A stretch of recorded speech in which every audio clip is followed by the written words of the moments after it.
Jadi begini, jadi itu menandakan tidak cerdasnya pemimpin yang sekarang. Ini catat, tidak cerdasnya pemimpin. Catat panitia. Pemimpin itu ya tidak satu, ya banyak ya. Tapi itu penting saya sampaikan. Kenapa saya katakan tidak cerdas? Mereka ini kan diamanati oleh rakyat Tuban untuk memimpin Tuban. Harusnya pemimpin yang sekarang di era reformasi ini yang setiap 5 tahun berkemungkinan diganti orang lain, itu cara berpikirnya kalau bangun itu tuntas, bangun tuntas begitu.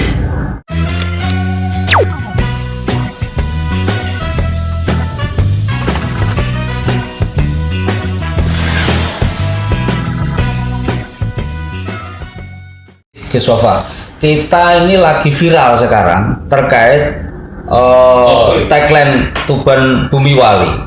Nah, hari ini secara fisik itu ada yang dibongkar kemudian diganti oleh monumen kuda atau jaran tumpuk-tumpukan itu.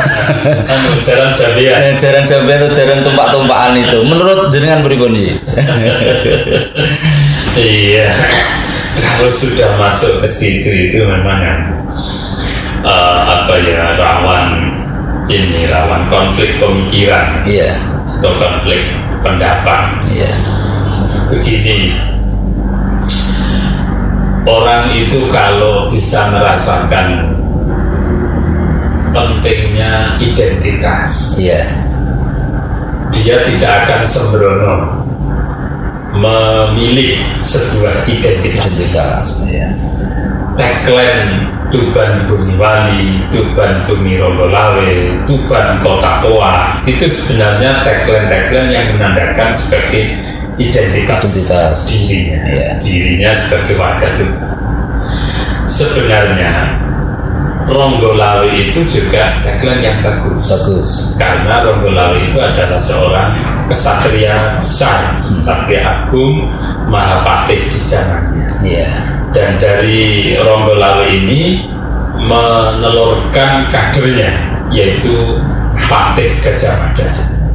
Di Gajah Mada itu sebenarnya terinspirasi dari Mbah Ronggolawe itu. Jadi Ronggolawe itu juga seorang bangsawan, seorang kesatria, seandainya itu di zaman Islam itu kira-kira wali agung lah, kira-kira begitu. Kira-kira Sultanul Aulia, kira-kira begitu. Artinya sebenarnya Mbah Ronggolawe itu juga tagline yang jos lah, menurut saya. Lalu ketika zamannya Pak Yai Huda menjadi bupati, mengambil tagline Tuban Bumi Wali, karena setelah ditelusuri memang Tuban itu juga buminya para wali. Bahkan dulu para wali, para sadah dari Yaman, dari berbagai belahan wilayah Timur Tengah, setelah konflik bertahun-tahun, berabad-abad di Timur Tengah, mengakibatkan para sadah dirian Nabi ada yang mendarat ke Indonesia. Itu mendaratnya juga di Tuban. Sehingga banyak sekali makam-makam aulia yang dikebumikan di Tuban. Itu keberuntungan menurut saya, keuntungan bagi warga Tuban. Tentu Pak Yai Huda sebagai seorang santri, seorang kiai kan juga ingin memiliki rasa bangga terhadap, bukan bangga sombong, bukan, tapi bangga dalam arti kami memiliki leluhur yang mulia, yaitu para wali. Karena eranya sekarang memang sudah era zaman keislaman gitu, begitu. Lalu kemudian sekarang itu ditarik menjadi ke kuda. Kira-kira mungkin maksudnya ke Mbah Ronggolawe. Kudanya Mbah Ronggolawe gitu ya. Tetapi cuma kudanya tumpak-tumpakan gitu. Kayaknya kudanya Mbah Ronggolawe kok ditumpaki kudane ngebuah nabrak. Kuda jambean. Itu kan berarti Mbah Ronggolawe-nya itu kalah itu kayaknya. Kan ada komentar bahwa itu buang-buang uang Pemkab aja, karena ini sebetulnya masih bagus. Kalaupun mau buat tagline lain oke lah, tapi nggak usah merusak bangunan yang sudah ada gitu. Seharusnya begitu. Jadi begini, jadi itu menandakan tidak cerdasnya pemimpin yang sekarang. Ini catat ini. Iya. Tidak cerdasnya pemimpin. Catat panitia tulis Pemimpin besar. itu ya tidak satu, ya banyak ya. Tapi itu penting saya sampaikan. Kenapa saya katakan tidak cerdas? Mereka ini kan diamanati oleh rakyat Tuban Iya. untuk memimpin Tuban. Harusnya pemimpin yang sekarang di era reformasi ini yang setiap 5 tahun berkemungkinan diganti orang lain, itu cara berpikirnya kalau bangun itu tuntas, bangun tuntas begitu. Nah, lalu kalau ini sudah tuntas ya sudah, jangan dirubah, ganti lagi bangun apa gitu. Jadi ada ide-ide baru sehingga Tuban itu memiliki Banyak peninggalan. Iya, banyak peninggalan. kekayaan prestasi dari para pemimpin kita. Tidak kok sekarang bangun nanti ganti 5 tahun dirusak lagi. Nah, ini namanya itu kalau dalam bahasa Al-Quran itu seperti seorang wanita yang menyulam kain lalu kemudian diudari lagi. Itu bodoh sekali. Bodosnya.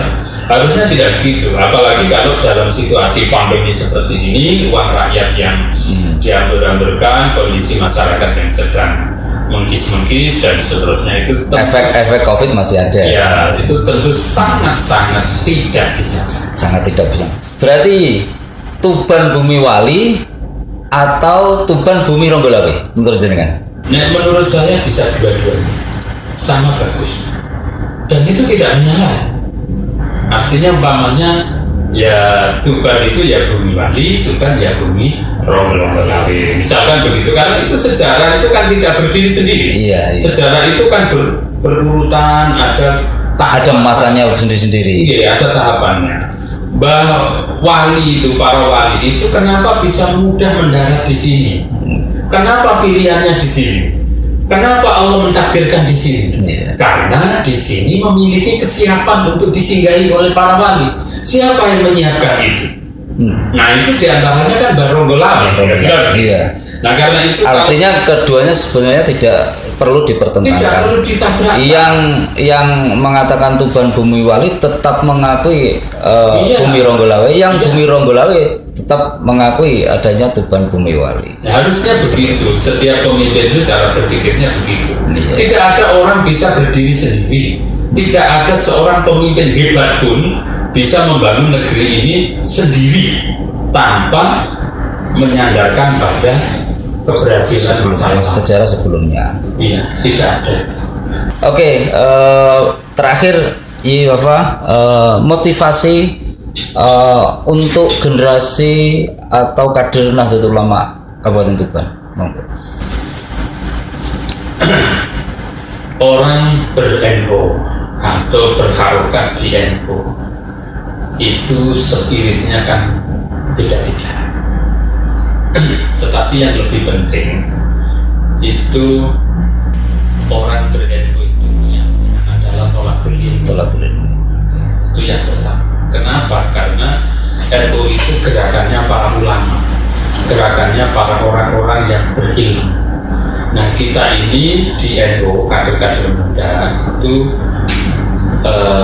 mengkaderkan dirinya, Iya. atau mendidikkan dirinya, mendedikasikan dirinya di NU, dimanapun dia mengabdi, entah itu di IPNU, di Ansor, di Patayat, di IPNU, atau di lembaga-lembaga dan lain sebagainya, itu hendaknya niatnya adalah tolak ilmu.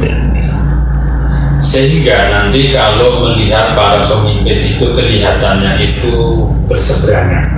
Kadang itu kan ada pemimpin Suriah dengan Tanfiria itu berbeda arah, kadang-kadang itu berbeda.